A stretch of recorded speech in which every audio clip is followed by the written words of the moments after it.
Somewhere on a 200-acre Amish farm in Lancaster County, Pennsylvania, a farmer walks his property before sunrise.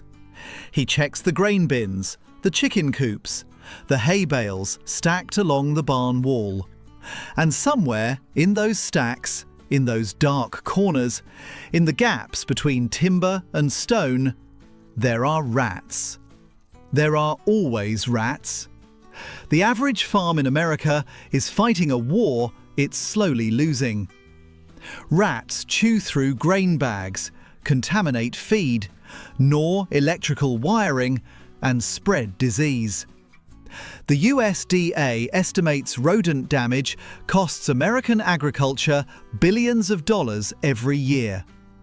Most commercial farmers reach for poison, traps from the hardware store, or exterminators charging by the visit.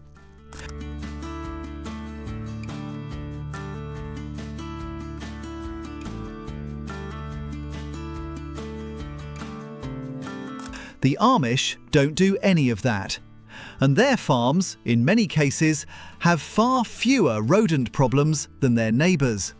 So what do they know that everyone else doesn't? Let's get into it.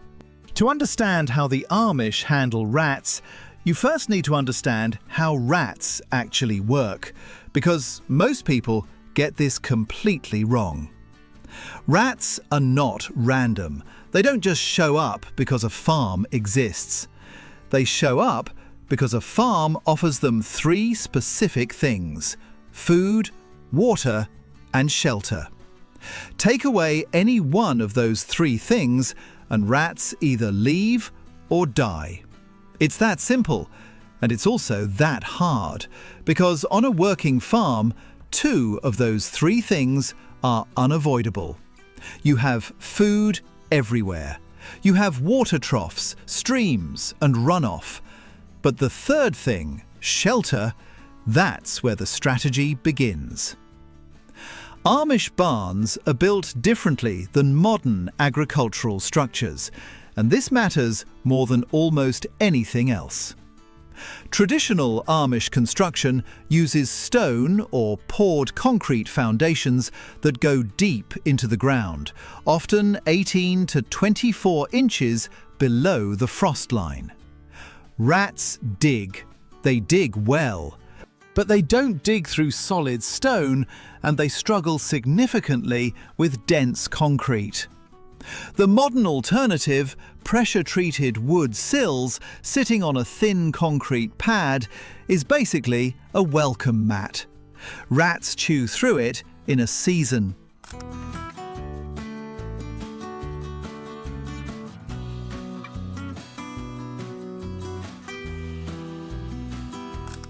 The other thing about Amish barn construction is the floor. Packed earthen floors in livestock areas are common, but they're packed, raked, and turned regularly. A loose, undisturbed dirt floor is a rat paradise, because rats burrow into soft, settled ground and build tunnel networks beneath the surface. An actively worked earthen floor gets disrupted constantly, and rats can't establish stable colonies in ground that's being moved. None of this is accidental. It's centuries of practical knowledge about what rats need to survive, and building against it from the start. But construction is only part of the picture. The bigger lever the Amish pull is something almost completely ignored in modern farming: grain management. Here's the reality on most farms, including many conventional ones. Grain gets stored in bins and bags. Some of it spills during handling. Some bags split. A little gets left in corners. Over time, a trail of accessible food accumulates in every building on the property. For rats, this is not a farm, it's a buffet with free housing. Amish grain storage, particularly in more traditional communities, runs on a tightly managed rotation.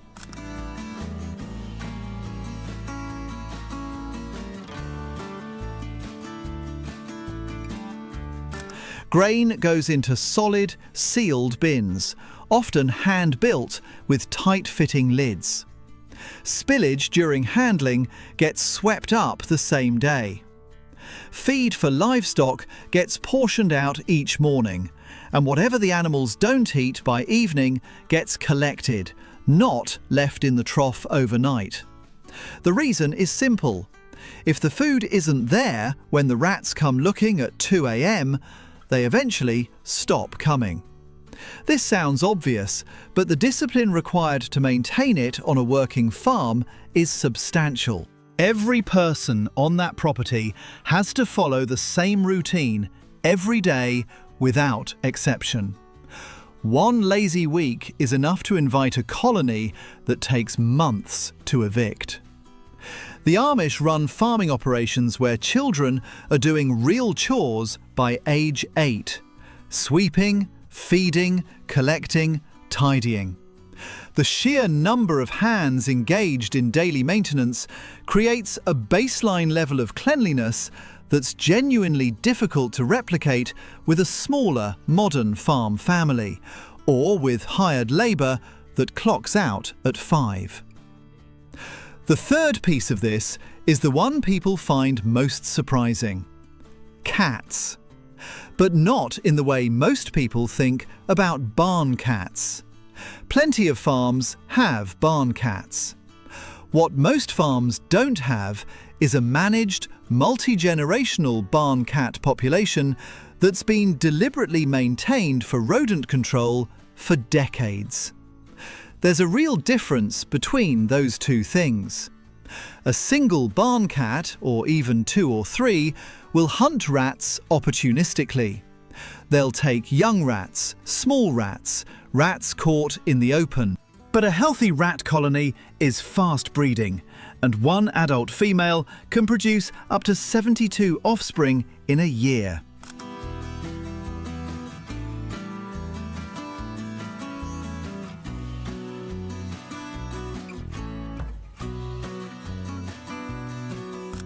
A few cats don't make a dent in an established colony. What they do is create psychological pressure that slightly changes rat behaviour, which is worth something, but not a solution on its own. What the Amish maintain in many communities is closer to a working cat colony. Typically 6 to 12 cats on a larger property, kept lean enough that they hunt actively, rather than waiting on supplemental feeding to carry them. The cats aren't pets, they're workers. They get minimal supplemental feeding, usually a bit of raw milk in winter when prey is harder to find. And that's about it. Hungry cats hunt, well-fed cats sleep. The difference this makes over time is about territory and scent rather than direct kills. A property with a dozen active hunting cats smells different to a rat than a property with 2. Rats have an exceptional sense of smell. They read chemical signals from predators and factor that into where they establish territory. A high cat population doesn't eliminate rats, but it pushes them to the margins of a property rather than the centre, which means they're not living in your barn, they're living in the hedgerow 40 yards away. Combined with tight grain management, that margin matters enormously.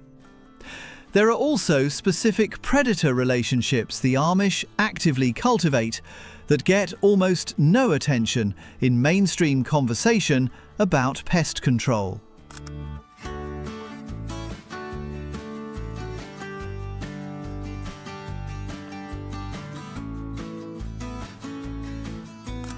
Barn owls are the obvious one. A single breeding pair of barn owls can take between 1,000 and 1,500 rodents per year. Not rats exclusively, but mice and voles heavily, which are rats' smaller cousins and share the same food sources. Many Amish properties have owl boxes mounted high on barn gables, structures designed specifically to attract nesting pairs.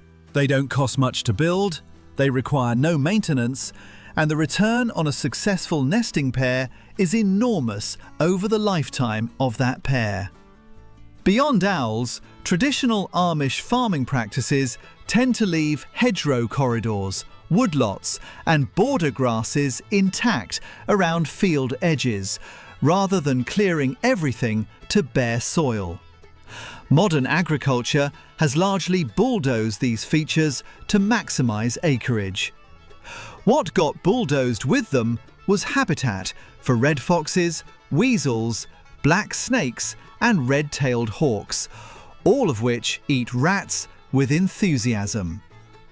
An Amish farm that still has a woodlot at its perimeter, a hedgerow between fields, and an unmowed fence line has a functioning predator ecosystem, doing work 24 hours a day that no poison can replicate. The poison, incidentally, disrupts exactly this system. A rat that eats rodenticide doesn't die immediately. It slows down over several days, becomes easy to catch, and gets eaten by a hawk or owl or fox. That predator then suffers secondary poisoning. Enough secondary poisoning events, and you've killed the very animals doing your pest control for free. Many conventional farmers using rodenticide are, over several years, dismantling the natural system that would otherwise keep rat populations in check, and then wondering why the rat problem keeps getting worse.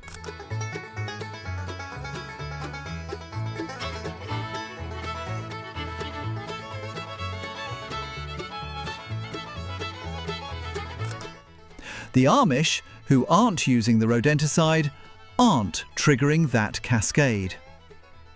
If you want to understand stories like this one, channels that dig into how traditional systems actually work and why they often outperform what replaced them, subscribe. We cover this kind of thing every week. There's one more element that doesn't get discussed, and it might be the most practically applicable for anyone not living on an Amish farm. It's about rat psychology rather than rat management. Rats are neophobic. That's the technical term for fear of new things. And in rats, it's a genuine, measurable behavioural trait. Introduce something new into an environment where rats have established territory. A new object, a new smell, a new barrier, and the rats will avoid it for days, sometimes weeks, before cautiously investigating. Most people have noticed this with snap traps. You put a trap out, the rats ignore it for 3 or 4 days, and then one finally springs it. That's neophobia in action. The Amish use this instinct, usually unconsciously, through routine environment disruption. Moving things around, shifting hay bale stacks to different positions, changing where equipment parks,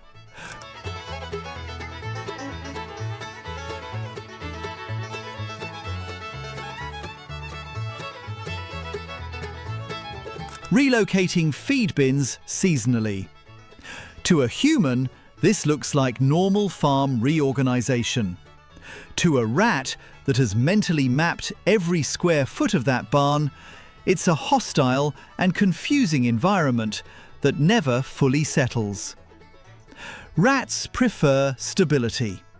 Constant low-level disruption makes a location feel unsafe for colony establishment, even when food is technically present.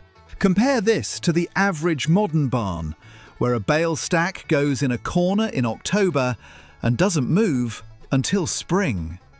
Rats have mapped it, nested beneath it, and established breeding territory in it before Halloween.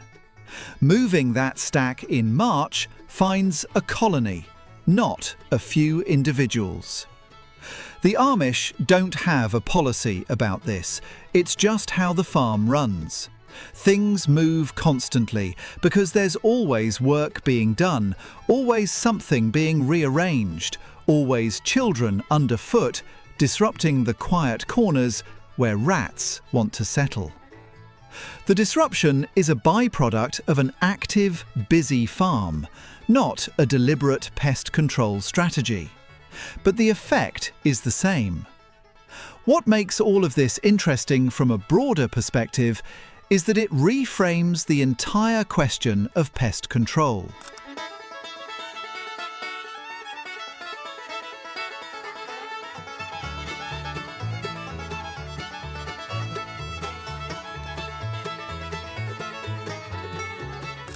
The conventional approach treats rats as a problem to be solved with a product. You buy the poison, you set the traps, you call the exterminator. And you get a result: a short-term reduction in the rat population, followed by a rebound, because the conditions that attracted rats in the first place haven't changed. The food is still there. The shelter is still there. The water is still there. And rats breed fast enough to refill any gap you create. The Amish approach, without anyone ever calling it a strategy, is to change the conditions. Take away the shelter through construction. Take away the food through discipline. Create predator pressure through maintained animal populations. Disrupt territorial establishment through constant activity. And then the rats don't have a gap to fill because the colony was never invited in to begin with. It's the difference between treating a symptom and addressing a cause.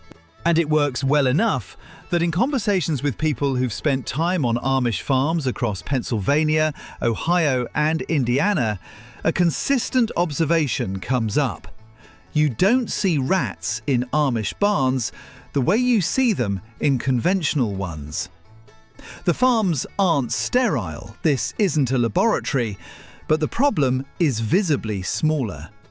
That's not magic, it's not mysticism or some secret knowledge handed down in German from generation to generation. It's just an integrated system where every piece of farm management, from how the building was built to how the children do their chores, to which animals live on the property, converges on making the farm a place rats don't want to be. Which, when you think about it, is the only version of pest control that actually lasts. The broader lesson here is one that comes up repeatedly when you look at how traditional farming practices hold up under scrutiny.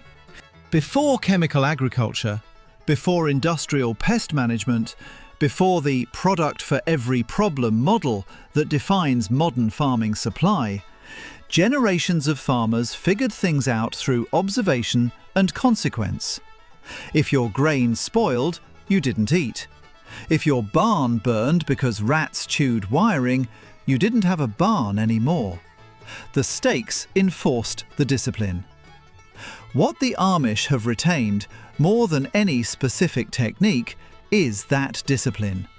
The daily habits, the physical maintenance of the farm environment, the relationship with animals, domestic and wild, as working partners rather than threats. The willingness to build systems that require ongoing effort rather than buy solutions that promise ease. The rats, for their part, just go somewhere easier. There's another video on screen right now if you're not done. It's worth your time.